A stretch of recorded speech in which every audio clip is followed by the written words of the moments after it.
जय हिंद गाइस, मैं आपका अपना अनिकेत पटेल।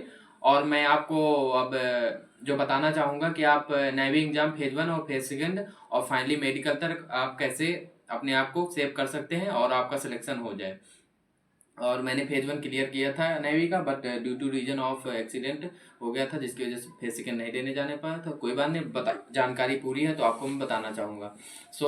फ्रेंड्स, मैं आपको बताऊंगा नेवी अगर आपको फेज 1 क्लियर करना है तो आप इस बार टारगेट जो रखना चाहें, आप 35 प्लस रखेंगे। आप इजीली नहीं, 100% आप 35 प्लस अगर मार्क्स हैं तो फेज 1 आराम से आपका क्वालिफाई हो जाएगा। और उसमें फेज सेकेंड में आप अगर 50 या 50, मेरे हिसाब से अगर आप 50 प्लस का टारगेट रख रहे हैं तो कोई टेंशन नहीं, पहली मेरिट में ही आपका नाम आएगा, क्योंकि 50 प्लस कट ऑफ नहीं जाने वाली। और इस हिसाब से 48 49 ही मैसेज आती है, उतनी ही जाएगी। और 50 प्लस अगर आपका स्कोर है तो आप इजीली फाइनल मेरिट में आ सकते हैं।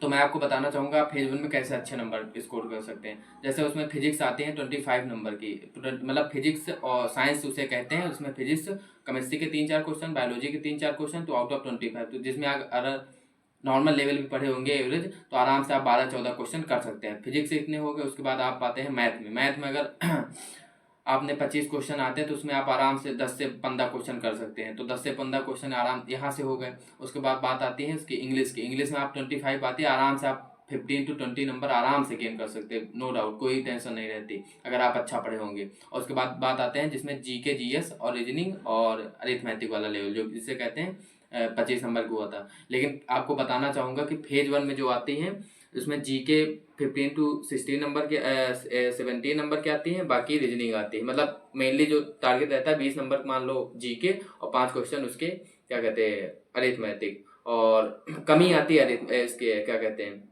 रीजनिंग इसमें फेज 1 में। बट जो फेज सेकेंड वाला होता है तो वहाँ पर लेवल मेंटेन रहता है। उसमें जीके, जीएस और अरिथमेटिक क्वेश्चन 2-3 और रीजनिंग के क्वेश्चन 5-6 और बाकी जीके, जीएस आप इजीली फेज 1 क्लियर कर सकते हैं। अब बात आती है आपको फेज सेकेंड की। और एक बात आपको मैं और बताना चाहूँगा कि आप फेज 1 की तैयारी करते रहें और उसी के साथ आप अपनी फिजिकल करते रहें, क्योंकि वहाँ पर नेवी का फिजिकल एयरफोर्स के कंपैरिजन में काफ़ी टफ होता है, क्योंकि उसकी जो रनिंग की टाइमिंग होती है वो 6:30 मिनट होती है, तो जिसमें काफ़ी बच्चे आउट हो जाते हैं। तो मैं आपको बताना चाहूँगा अगर आप फाइनली सिलेक्शन लेना चाहते हैं तो अपना फिजिकल भी अच्छे से रखिए और आप रनिंग करते रहिए। और रनिंग और एक पुशअप और एक वहाँ पर स्क्वाट होता है जो एयरफोर्स से अलग होता है, तो आप दोस्तों से पूछ सकते हैं वो वाली प्रैक्टिस। अगर 3 चीज़ें लेके चलेंगे और फेज सेकेंड के हिसाब से तैयारी लेके चलेंगे तो आराम से हो जाएगा। और आपको बताऊंगा बस। Thank you. जय हिंद।